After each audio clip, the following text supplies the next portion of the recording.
has driven Motley Crue.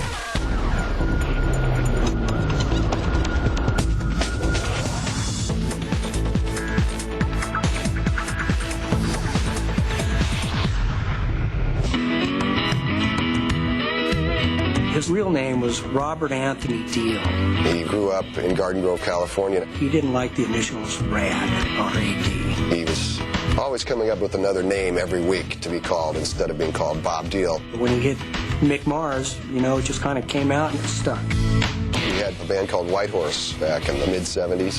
Mick was a guitar player that followed our band around, and he was just dying to get in our group. We were playing Deep Purple, Led Zeppelin.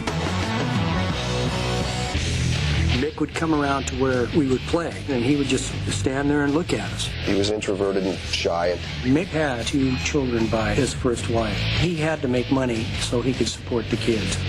He didn't have a dime to his name. His amp was blown up, his guitar had a broken neck, and the guy had 1 set of clothes. But it didn't matter. I was immediately blown away by the way he played. Let's turn out the lights. This guy's just got it.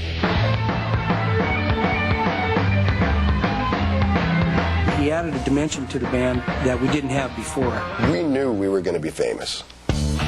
We were in a record deal, and our managers saw disco as the next big thing. We want you guys to put 3 disco songs on your album.